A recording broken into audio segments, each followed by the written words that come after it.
Une nuit, à la lumière de sa voiture, Patrick Le-Roland achète son premier cheval. Il a 20 ans. Depuis, il en a choisi, dressé et vendu partout dans le monde. Ce magicien grandit les chevaux, éclaire ses élèves et parle vrai. Je suis comme je suis, ça plaît pas, bon, c'est tout. La montre de cet esprit libre rappelle celle des grands écuyers de l'histoire. Les spécialistes affirment même que l'art du dressage ne compte que peu de maîtres comme lui par siècle. Une opinion défendue par sa maman. Je vous dis, à 3 ans, on avait une minoterie. Et il était debout sur un fauteuil devant la fenêtre de la salle à manger. Et c'était pendant la guerre, donc les fermiers venaient amener du blé pour qu'on leur moude à la minoterie. Ils attachaient leurs chevaux sous la fenêtre, qui était la cour était en contrebas. Eh bien, il avait cassé un carreau pour caresser la tête des chevaux. Il avait 3 ans.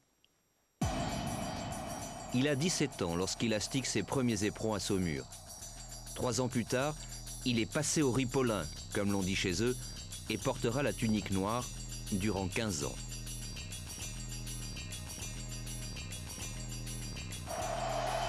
Dans le cadre noir, il fallait avoir une certaine rigueur. Alors il fallait pas trop rigoler. Moi, ça m'a coûté beaucoup au début, parce qu'on me dit, oh, ben, Le-Roland, il rigole pas tout le temps. Hein. Je pense pas que j'aurais fait carrière jusqu'à la fin de mes jours au cadre noir. Ah, j'ai gardé un très bon souvenir. Hein. Ah, oui. Ce qui n'était pas facile, bien sûr, parce que à l'époque, j'étais le plus jeune qui rentrait au cadre noir. Et bah, le plus jeune, c'était celui qui avait les mauvais chevaux. Tout le monde se servait au départ. Et puis bah, le dernier, c'était le plus jeune qui se servait. Ce qui restait. Donc on va voir les plus jeunes d'aujourd'hui. On y va. Voilà. 11 h, Patrick retrouve ses maîtres, François de Beauregard, Jacques Le Goff, Jacques Rémia. On arrive au quartier. D'habitude, vous allez bien? L'étiquette est respectée, le vouvoiement intact. Vous rentrez des États-Unis, là? Non. Vous n'étiez pas parti en mission, là? En avant, marche et droit. Telle est la devise des 4 complices réunis 40 ans plus tard dans les allées de l'École nationale d'équitation. Alors on trouve ici un adjudant-chef qui s'appelle Massuet. Et l'intérêt de cette photo, c'est que l'adjudant-chef Massuet avait été l'instructeur du maréchal des logis-chef Le Goff. Oui, qui n'a pas changé pratiquement. Non, absolument pas. Il y a 50 ans et 50 kilos. Et puis pour clore, j'ai trouvé mon ami Patrick Le-Roland. J'ai eu le plaisir de l'avoir comme élève. J'en garde un excellent souvenir. Moi de même. Hein. Parce que vous m'en avez fait baver aussi. Hein. Parce que C'est pour ça que c'est un bon souvenir. Eh oui, ça marque. Hein. Il avait été à bonne école. Non, il était très espiègle, mais il montait remarquablement bien. Je ne lui ai pas appris grand-chose. Hein. Et on dit souvent que l'élève dépasse le maître, et c'était le cas.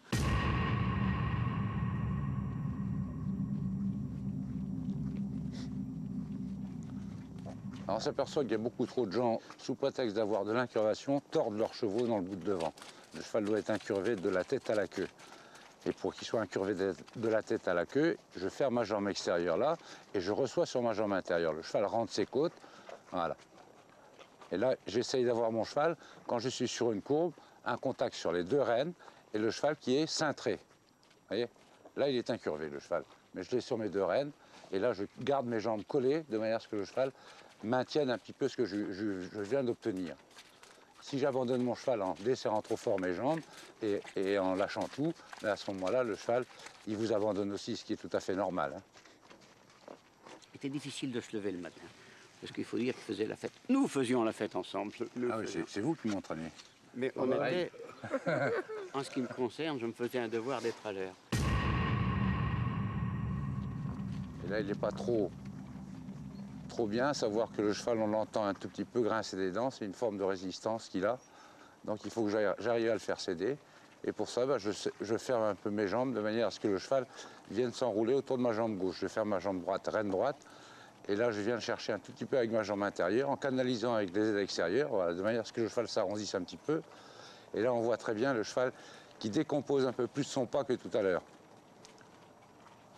Et là, quand je tourne, je ferme ma jambe extérieure et je reçois en même temps sur ma jambe intérieure. Que le cheval s'arrondisse un petit peu dans ce sens-là, et on s'aperçoit que le cheval respecte une certaine cadence dans son pas. Un pas un peu plus régulier, moins précipité. Hey, tu te rapproches pas de moi, putain de merde! Oh, le con! Regarde-le, regarde-le. Il vient vers moi, là. Ah bah oui, bordel! Oh, le con, regarde-le! Il le fait exprès, ce fumier, là! Hé! Putain de con! Ah, la vache! Tiens pas sur moi, putain! Ah, bah ça y est! Ah, bah, parfait! Extraordinaire!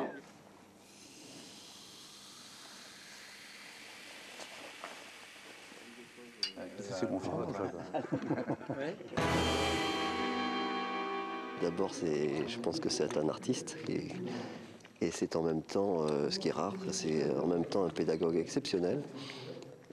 Tout ce qu'il dit est lumineux. Je pense que même les élèves les moins doués comme moi, ils comprennent tout de suite. Ça marche, c'est simple, c'est évident et c'est de très haut niveau en même temps. Ça permet de gravir les échelons du dressage aisément. Voilà. Beaucoup de talent. Non exploité. Santé à tous. Alors, au pilote à cheval et au pilote en voiture. Jean, Voilà. À tous les pilotages. Philippe Bugalski, pilote professionnel, vainqueur notamment du Tour de Corse et du Rallye de Catalogne. Bugalski est aussi le papa de Victoria, 15 ans, espoir de l'équipe de France junior de saut d'obstacle.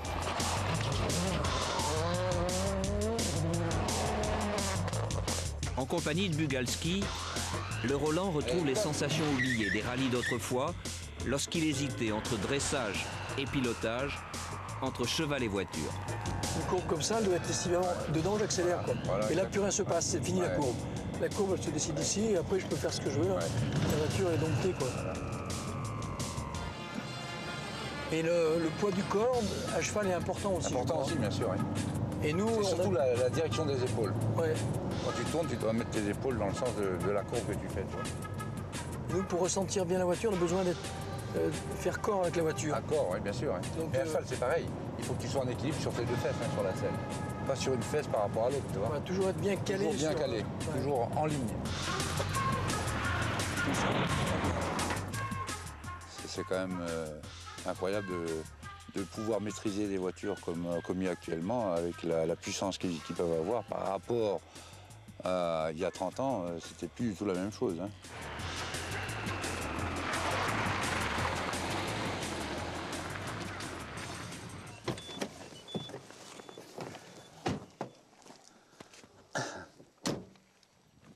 Bon, merci C'est moi qui te remercie et ça m'a fait un grand plaisir. repenser à pas mal de choses, tu vois.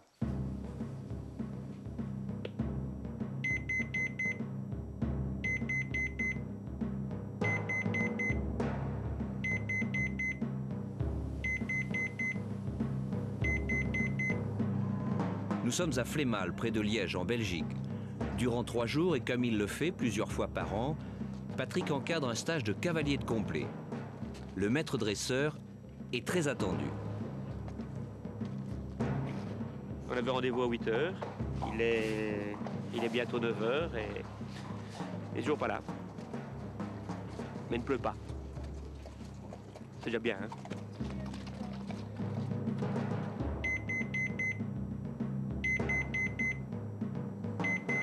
Je vous disais que les professeurs de dressage, on a souvent l'habitude de les attendre. On s'est quand même levé à 5 h du matin.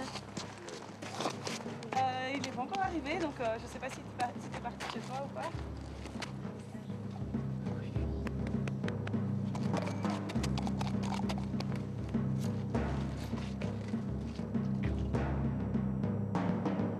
« 9h15, enfin le voilà. Bon allez, on va s'y mettre. Hein. On l'aura compris, c'est dans le sommeil que Patrick trouve l'énergie nécessaire pour enseigner sans lassitude. Bon, par qui je vais commencer, moi, là-dedans? Je pense qu'il y en a qui sont à cheval déjà depuis pas mal de temps. C'est aussi à cause du sommeil qu'il a manqué quelques trains. Bonjour, mademoiselle. On va rester sur la carrière, là, peut-être, hein? Fermez vos doigts un petit peu à l'extérieur, hein? Le poing est fermé à l'extérieur pour pouvoir résister. Voilà, n'ouvrez pas trop vos doigts pour essayer de mettre votre jument en place. Vous poussez, vous recevez, hein? Rapprochez vos deux mains les unes des autres. Ajustez vos rênes comme il faut. Voilà, ouais. Hein? C'est pas sur les bouts des doigts. Voilà, ça. Si vous sentez qu'elle dérape un peu à l'extérieur, ben vous fermez votre jambe gauche. Si elle vient à l'intérieur, à ce moment-là, vous fermez la jambe intérieure en même temps. À ce moment-là, la jument va s'incurver sous vous et non pas dans la tête et l'encolure. Un cheval doit être incurvé de la tête à la queue, hein? Pensez bien à ça. Vous voyez, il faut essayer d'éduquer vos chevaux dans l'emploi de vos aides aussi, hein? Il ne faut pas qu'ils reculent, hein? Il ne faut pas qu'ils reculent. Ne tirez pas dessus, gardez dans votre dos, c'est tout, ne bougez pas dans vos mains. Voilà, et fermez vos jambes, et vous vous tenez de manière à ce que la jument n'avance pas. Voilà, ça, oui. Vous fermez vos jambes, vous poussez, vous recevez, hein? Pour que la jument s'arrondisse un petit peu, vous voyez? Et maintenez le contact sur vos deux rênes, ne bougez pas dans vos mains. Fermez vos jambes, là, un petit peu, là. Ouais. Là, voilà. Tu me trouves calme? Toujours. Pourquoi? Pourquoi s'exciter? Il n'y a aucune raison. Non, non. Ce qu'il faut, c'est justement ne pas bousculer les gens et leur faire comprendre un petit peu ce qu'il faut obtenir. Et il faut arriver, si tu veux, de temps en temps, je vois des gens qui ont compris un petit peu ce qui se passait, mais ce n'est pas suffisant dans ce sens où ils ne sont pas capables de reproduire la même chose rapidement. Alors, moi, je dis toujours, tant qu'ils n'ont pas eu le déclic, c'est le fait de ne plus penser à quoi que ce soit pour mettre son cheval en place. Pas de dire, ah ben oui, qu'est-ce qu'il m'a raconté, qu'est-ce qu'il m'a fait. Ça devient instinctif, si tu veux, tu vois. Voilà. Il ne faut pas que ton cheval parte en évasant le cercle, comme ça, il faut qu'il soit sur un tracé. Donc, il faut que tu tournes avec tes deux mains à l'intérieur, tu fermes ta jambe extérieure pour pas qu'il évase le cercle, tu vois. Hein? Pensez bien à faire des vols corrects. Et soyez précis dans ce que vous faites. Hein? Je pense que le gros problème qu'on a, si tu veux, c'est qu'il y a beaucoup de gens qui se disent moniteurs ou instructeurs et qui n'ont pratiquement jamais fait d'instruction. On leur donne le brevet parce qu'ils ont fait... Moi, j'ai eu des gamins qui sont venus chez moi à la maison. Ils avaient tourné comme junior international. Ils avaient eu des petits résultats et on leur a donné le brevet de moniteur. Et ils sont incapables de faire d'instruction. Encore un peu plus dans le mouvement en avant, là. Allez, tes jambes. Moi, je vois très bien, quand j'avais fait les Jeux, les Américains sont venus me voir, par l'intermédiaire de Le Goff, je pense. Il fallait que je sois entraîneur chez eux. J'ai dit non. À l'époque, je n'avais pas fait suffisamment d'instruction. Je ne me sentais pas capable. C'est un autre métier, comme tu dis, tu vois.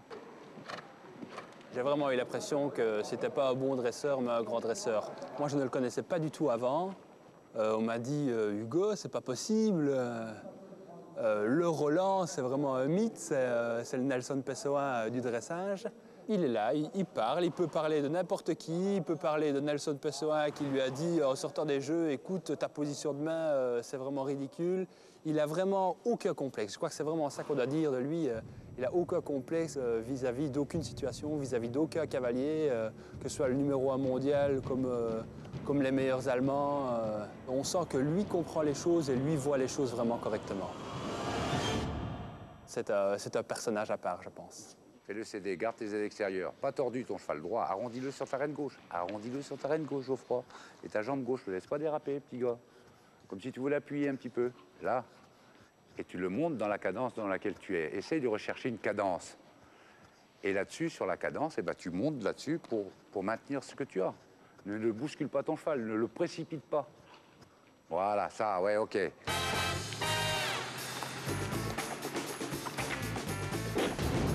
Alors Patrick, je t'emmène à faire un petit tour. Roule pas trop vite quand même. Hein. Ah bah toi tu connais tes voitures quand même. Ouais, et puis c'est toi qui roulais vite avant. Un peu, oui, hein? ça m'arrivait. Il me semblait que tu as fait du rallye quand même. Ouais.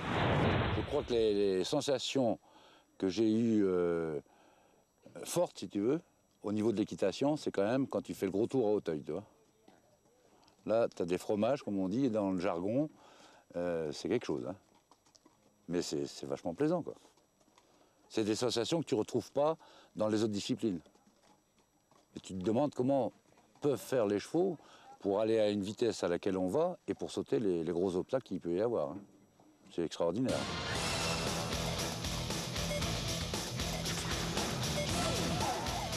Le gros tour à Auteuil, par exemple, quand tu arrives sur la Relditch ou la rivière des Tribunes, bah, tu te serres un peu les fesses quand même. Hein. Tu te dis, est-ce que ça va bien se passer ou pas hein.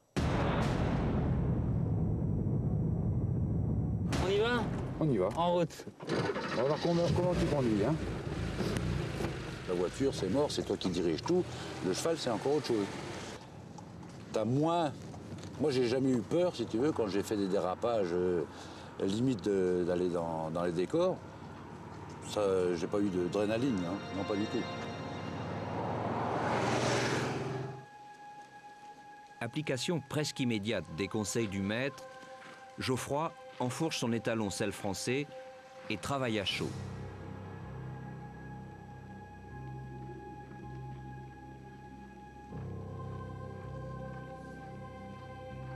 Patrick Le Roland est lui-même, égal à lui-même, et il n'y a personne qui travaille comme lui. Il est très méthodique. Et on voit dans le travail des chevaux des choses que nous, cavaliers, on ne sent pas. Alors ça, c'est déjà extraordinaire.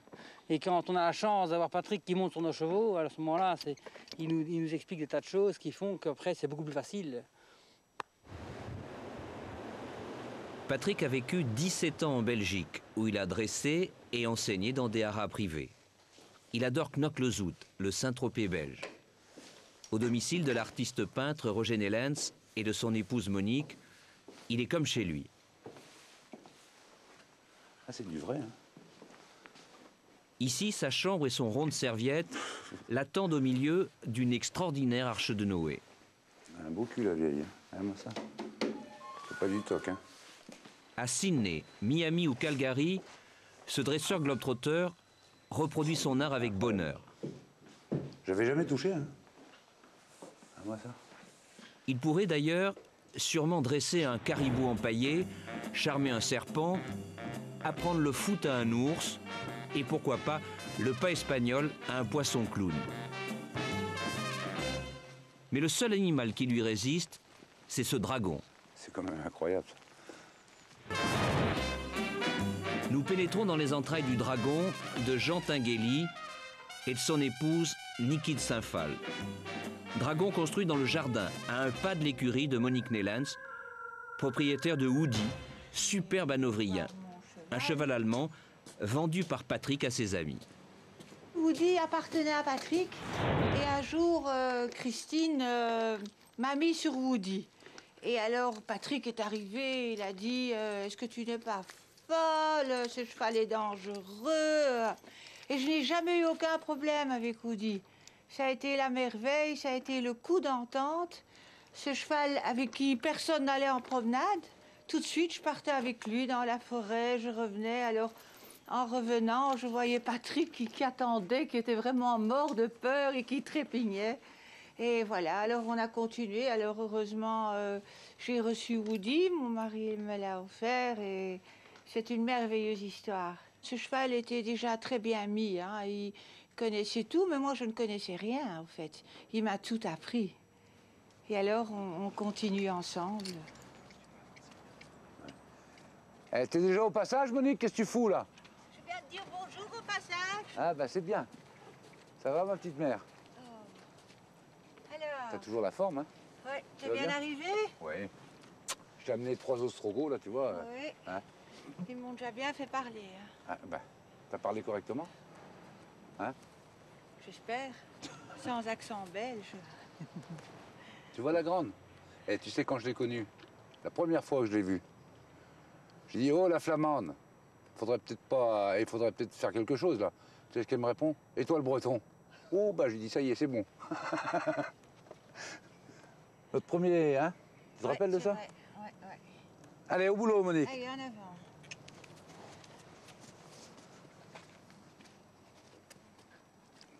Cette femme-là, elle est extraordinaire. Bon, pour un miette, qu'il pleuve, qu'il vente, machin, truc, elle monte ses chevaux, elle est là, elle a du boulot par-dessus la tête et tout. Increvable. Quand je lui ai vendu ce cheval-là, elle savait pas à peine ce que c'était qu'un changement de pied. Là, tu vas la voir, il y a tout changement de pied-autant et tout. Hein.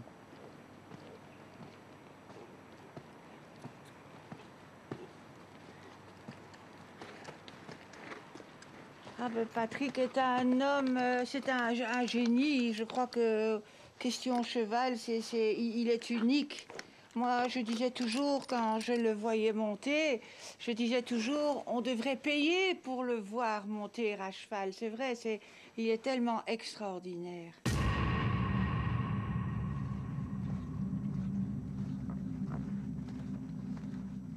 Alors là, comme vous voyez, j'essaie d'appuyer légèrement sur la volte, ce qui nous permet d'avoir un cheval qui abaisse beaucoup plus les hanches, sans être obligé de le contraindre de trop. Et c'est ce qui nous amène par la suite à vous faire une pirouette au galop. La déception, comme dans toute carrière avec en 72 les Jeux de Munich. Souvenir gris pour Patrick et septembre noir pour tout le monde, y compris pour son cheval Kramik, décédé dans d'étranges conditions. Ça n'a pas été un très bon souvenir parce que le cheval était pas trop régulier à ce moment-là. Il y a eu un problème, je ne sais pas exactement ce qui s'est passé. Madame Lisenhoff, à l'époque, qui était l'Allemande, qui me disait je pense que ton cheval a été trafiqué. Les 2 chevaux ont été piqués, empoisonnés. Ils sont morts tous les 2, d'ailleurs. Pas sur place, mais Kramik, on l'a ici, vétérinaire, ils ont tout essayé, rien n'allait. On l'a emmené à Fontainebleau. Ben, il est mort, quoi, hein, pas longtemps après. Et qui pose pareil, lui, il avait de l'eau plein les poumons. Ils ont été empoisonnés. Il y a eu des autopsies, de fait, sur ces chevaux-là. À la suite de ça, j'ai réfléchi et puis je me suis dit, bah, c'est peut-être possible que les gens l'ont trafiqué parce qu'on sortait d'Aix-la-Chapelle. À Aix-la-Chapelle, j'avais été 3e à Aix-la-Chapelle dans le Grand Prix. Et les gens me voyaient forcément plus ou moins dans le coup et le cheval était connu. Moi, j'étais un peu connu aussi à l'époque. Et tous les gars qui me voyaient me disaient ah ben, ça va, je dis oui, ça va. Et puis finalement, le cheval était un peu régulier, j'ai tout loupé.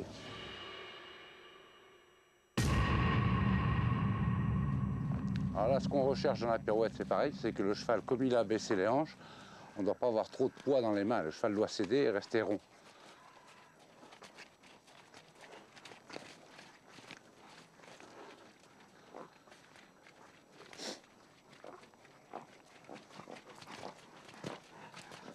Le cheval doit rester légèrement incurvé, il doit regarder là où il va dans sa pirouette. Hein.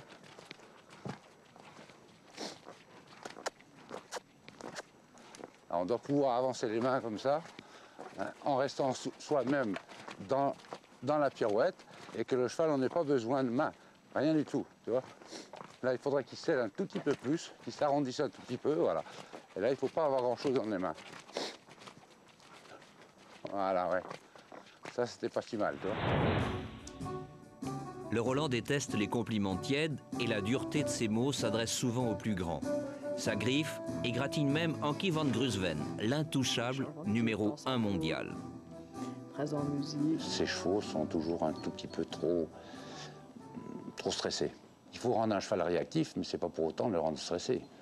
Alors on voyait le cheval qui avait les yeux qui sortaient de la tête, il ne savait plus quoi faire, il attendait un peu trop d'exigence et par la brutalité.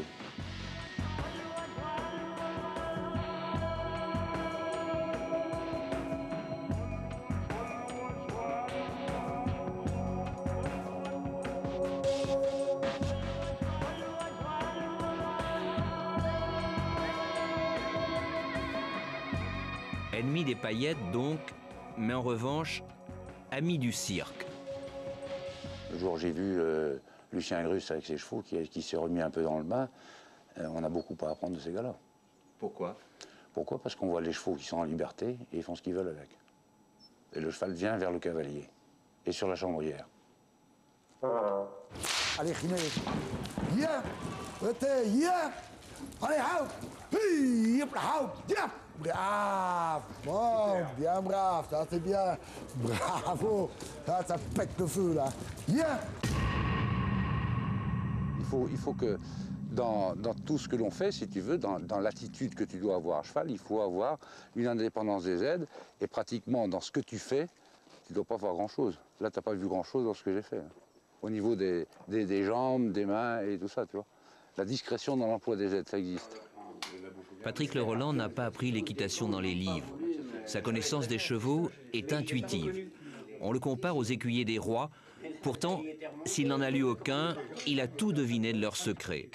En un mot, Patrick est libre, libre comme les feuilles. Bizarrement, il ne transpire pas, il n'y a pas d'écume.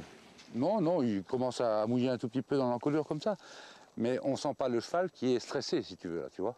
Et il ne faut pas, ça ne sert à rien. Le cheval ne s'est jamais mis en défense, rien du tout, tu vois. C'est ça qu'il faut essayer d'obtenir.